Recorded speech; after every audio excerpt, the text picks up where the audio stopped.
calm down a lot, trust me. My opening statement for Edge Academy was better than us today. Period. I don't know if I can tell you that they're better than us 3 out of 5 series or whatever. Today, all it took was one shining moment. I've been saying it all year. All it takes in the state playoffs is one shining moment. They did a fantastic job. Look at the stat sheet, 18 for 74. In the arena that we played in, I would have never thought it. But I've been telling my guys all week, we got away with one last week, guys. We missed 18 free throws. We worked on it all week. Thought we had it solved. Came back in and was 17 for 32 from the line. You know, we can't point the fingers at anybody. The referees allowed both teams to play. I thought it was a great game. Jay Huff obviously is a pretty good player, special player.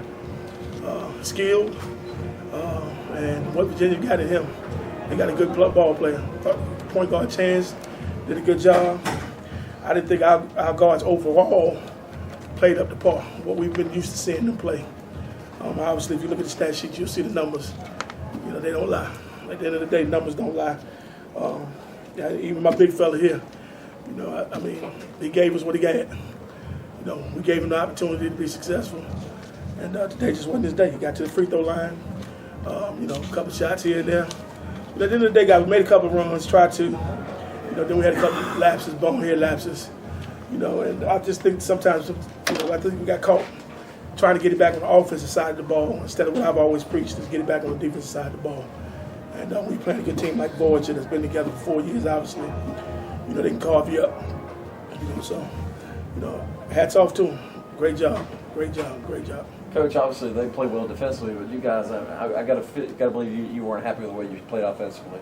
Kind of talk about the way you shot tonight. Well, I mean, I think that's what it's about. We got 74 shots. That's out of 18 out of 74. What is that? What, 66 misses? I mean, what do you want me to do? I mean, you know, you get 78 shots at the basket. You got me? And we missed 66 of them. You know, that's not good for us. You know, and if you ask me with the guards that we have, if my guards come in and shoot the way they shot tonight, I told you there's no way in heck. I want to use another word, but there's no way in heck that's going to ever happen. And tonight it bit us. We'll go back to the gym again, and hopefully we'll solve the wrinkle. When you put pressure on them in the second half, you did get close to 6 points. You saw how many chippies we missed. Even when we was at 6, we got 3 turnovers in a row, missed 3 layups. You know, and you can't put it on the big boy because he was trailing. I mean, you know, we double pumping, missing layups. I mean, guys, it was just things that were just not us. You know, I mean, so at the end of the day, you know, they had a lot to do with it. You know, I think we just grinding and trying to get it on offense too much instead of just getting it on defense. You know what I'm saying to you? So, you know, and they did a good job. You know, at the end of the day, the big boy's in the middle for a reason. You know, I don't know how many blocks he had. If you ask me, if I look at the stats, he probably had 40 the way it looked. You know, I mean, he's long, and the referees told us they're going to let us play. And I'm okay with that because we like to be physical. You know, at the end of the day, we just didn't hit the shots we needed to hit. You know, and that's what it boils down to. If you don't hit shots, especially in a game like this, I don't care who you are, you're not winning championships. And if you don't take care of the small things for us, which is our free throws, then guys, I mean, what do you expect? You know, again, we got away with one last week. You know, we had a chance to put a team away last week, we didn't. This week, guess what? It finally caught up with us. Zaire, what was it like out there? I mean, it almost was like they kind of got in your guys' heads a little bit. It was tough. Just fast-paced game the whole game, back and forth, back and forth. They just hit a couple more shots at us. Couldn't seem to find a rhythm nowhere outside inside of coaches. Couldn't get the ball in the hoop. This is for any of you guys. How frustrating is this to come this close 2 years in a row and come up short? I hate this arena. To be honest with you, I hate it. But, you know, if we come back in next year, guess what? We're going to come back to win it. You know what I'm saying? I hated Reynolds Coliseum until I won it there. Now, I love Reynolds Coliseum. Maybe they can have the renovation done by then. I can go back over there next year and win it again. You know? But at the end of the day, I mean, guys, you know, again, I mean, you know, you're going to have a winner, you're going to have a loser. I just hate that we're on the loser side. You see us so much here, you know, we're just not accustomed to having these interviews. We're normally the ones that interviewing first. For the last 2 years, we've been second. So to be here 4 years, 4 out of 6, overall, it's a blessing. You have to keep things in perspective. But at the end of the game, you're tough. It's a tough loss. You hate it. But at the end of the day, Winston-Salem Prep's been here 6 times, guys. And we know that everybody in the state doesn't want to see that, but we're here. And it's a blessing to be here, and we'll fight like dogs, to get back next year and hopefully hold up the banner and replace what this team right here lost. Sire, what was it?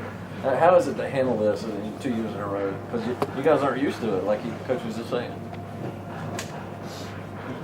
It just made me want to get in the gym today. It's terrible to lose a game because we missed free throws.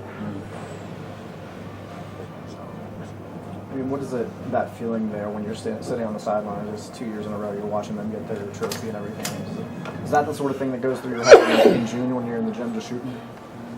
It does. When Coach Nichols run and stuff, he repeats it. I lost last year. I just feel like we ain't focused enough on the little things to worry about making the big play instead of making the little play. What's the saying? Big plays turn into what? Big plays turn into what? Small plays turn into what? Big plays. And big plays turn into what? Games. So you're starting to coach them already for next year. It's the same thing I say all the time. Be better today than you were yesterday, and be better tomorrow than you are today. So what do you got to do with your team to be back here again next year? Guys, especially the ones that are coming back, we bring everybody back for the most part, except, this important city here. Of course we lose a few others, but we bring our top 9 back.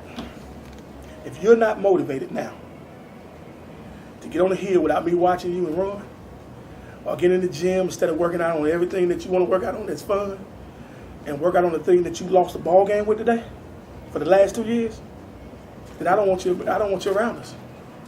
They shouldn't want to be around themselves. They ought to be able to hold themselves accountable now. I shouldn't have to tell them anymore.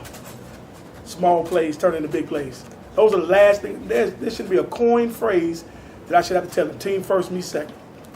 I shouldn't even have to put T1, M2 on the back of our shirt. I should have to put ETC, period. Effort, toughness, commitment to the team.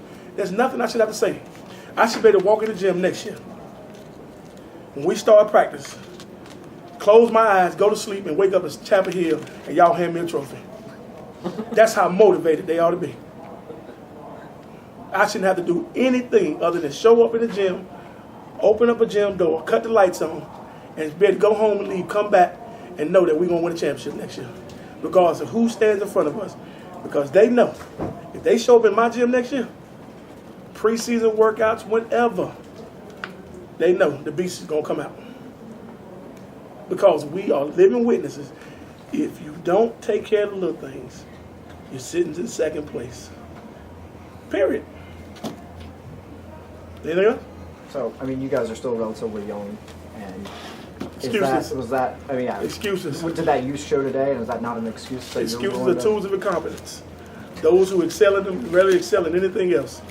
Excuses, excuses, excuses. That's not an excuse for us because we're young. We got here just like Voyager got here. We're not going to let our youth be a downfall and let that be an excuse for why Voyager won. Voyager won because they played harder, they played better, they played smarter, they outcoached us. That's the reason why Voyager won. And it ain't because we're young, because we could have been gave that away and just said, not even get here. We had to go to Avery. We didn't have to beat Lincoln. We didn't have to beat all the teams that we beat that was senior late prior to all this. It's not an excuse for us. We should have won the ball game. We didn't. Voyager beat us at what we like to do best. Period. So we got to go back to the drawing board. We got to get our coaches hungry. We got to get our players hungrier. And as a group, Winston-Salem Prep will be back. It ain't nothing that we hadn't seen before. Again, we just don't like sitting in second place. Somebody's got to sit here. For the last 2 years, it's our time. So maybe we can get rid of this ring. But it won't be a three-peat. I can promise you that. You can quote me on that. We won't be in the losers bracket for a three-peat. Thanks, guys. Thank you. Thanks, guys.